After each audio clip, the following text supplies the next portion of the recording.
दूसरा ये है कि अब उत्तराखंड की ही बात करते हैं कि अगर उत्तराखंड सरकार अब आपकी बताए रास्ते पे नहीं आती है, जो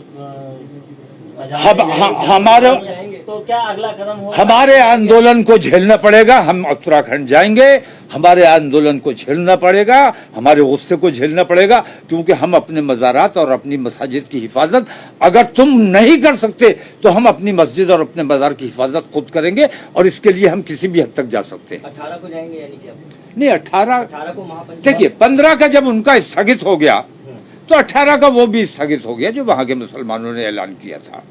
हो जाना चाहिए, अगर नहीं हुआ है तो उन्हें कर देना चाहिए।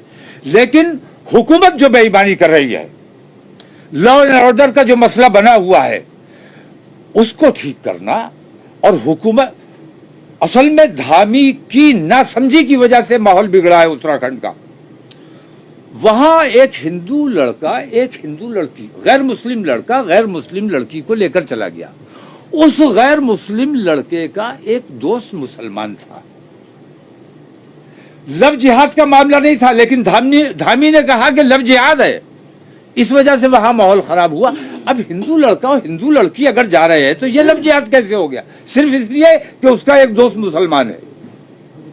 तो मुसलमानों से अगर इतनी ही नफरत है तो फिर बताओ कि फिर करना क्या है? हमारे साथ रहना है, हमारे साथ दोस्ती रखनी है, हमारे साथ कारोबार करना है।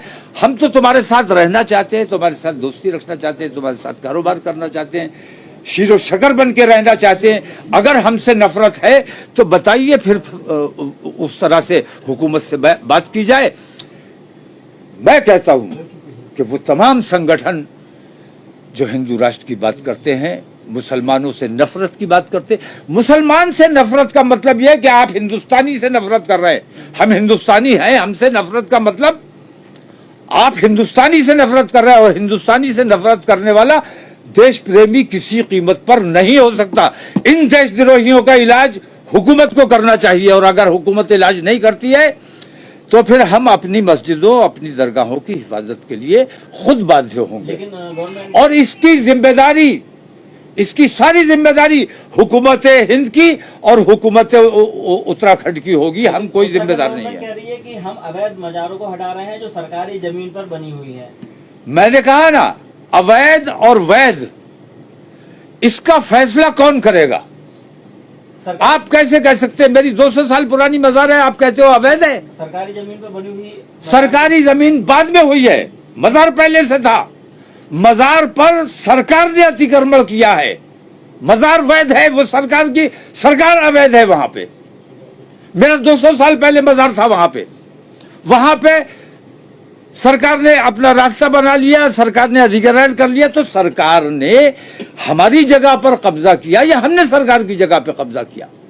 और अगर वैध और अवैध की बात है तो मैंने अभी कहा कि मैं ऐसी तमाम दरगाहें तोड़वाने में आपके साथ चलने के लिए तैयार हूं। 1921 के मुताबिक जो मंदिर, मस्जिद, गुरुद्वारे और धार्मिक स्थल हैं, मस्जिदें हैं, मज़ारात हैं, 1921 तक जो है वो वैध हैं। 1921 के बाद जितने भी हैं वो अवैध है। आप भी तोड़िए, हम भी तोड़ते हैं, हम इसके लिए तैयार हैं। लेकिन बेईमानी किसी किस्म की बर्दाश्त नहीं की जाएगी कि बाजार है तो इसको तोड़ा जाएगा, इस पर बुलडोजर चलाया जाएगा। अब बुलडोजर हमारे सीनों पर चलेगा, हमारे मज़ारों पर और हमारे बिल्डिंगों पर बुलडोजर नहीं चलेगा। प्रयागराज में भी जो बीजेपी के नेता हैं उन्होंने मजार को हटाने के लिए कहा है।